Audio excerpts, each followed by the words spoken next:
These little town fools are melting away. I'll make a brand new start of it in old New York. It is so great to be back here in New York City after running the Human Rights in the USA program with you last summer, right here in NYC. I've never seen anything like it, bringing together international students, youth from all over the world here, right here at NYC, as well as grassroots organizations, NGOs, artists, and even the UN for a global conversation about human rights. And the thing is, human rights isn't a word that you hear too much here in America, but that's something we want to change, right, Jesse?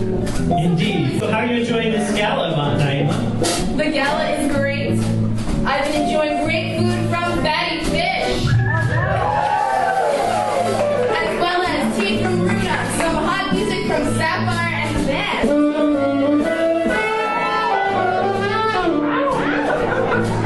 And can we get a round of applause for Boombe, the salsa program?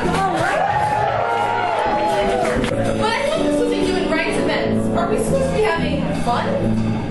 Well, Naimah, I guess, something that we always talk about in human rights programs, our human rights learning programs, is that we want to make sure that human rights is an affirmative thing, not only a negative thing, not only pointing out violations, but it's also affirmative.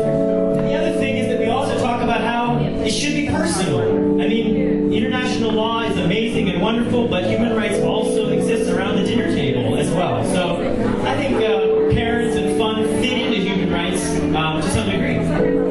Yeah, I remember when Danny Waldron, a participant from our program, talked about that very topic last summer on gycvillage.org. But really, there are a lot of topics also in human rights, such as human rights violations that really weren't all that much fun. Don't you think, Jesse? It's true. I mean, we saw a lot of things this summer in New York City alone that were really disturbing to look at. Things like hunger in America, issues with the juvenile justice system. I mean, we could go on. We even studied international issues, and we do that in our programs in Rwanda. But, hey, Jesse, don't forget about another thing we learned in our Human Rights in the USA program. What's that? There are people in the U.S. who care about human rights. And right here in NYC. And I'm not just talking about the youth, I'm talking about grassroots organizations, individuals who are willing to ground their work in human rights. That's right, and I think we even have plenty of them here with us tonight. For example, we have the Urban Justice Center's Human Rights Project. They'll be coming out with a report card on New York City Council members and their human rights records in the next couple of months. So keep your eyes out for that, everybody.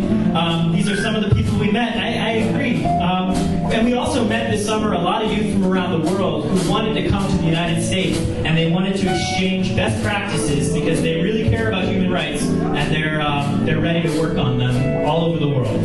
So true. So sometimes we talk about human rights in different ways. And sometimes we act to achieve human rights in different ways. But so long as we keep talking about human rights, everywhere there are human beings, including right here in New York City, we will make progress. Yes. These little town fools are melting away. I'll make a brand new start of it in old New York. Make it there, I'll make it anywhere. It's up to you, New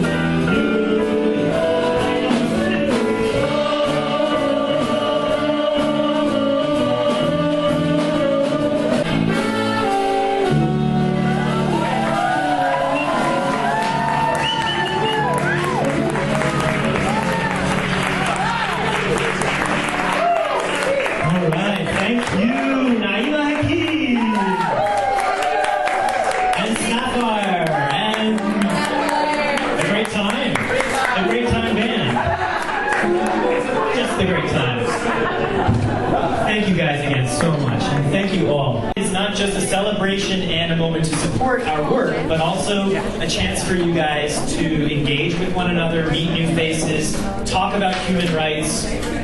We just tried to instigate a conversation about it. You may not agree with everything we said. Talk about that and engage us about it. We want this to be also part of our human rights learning programming.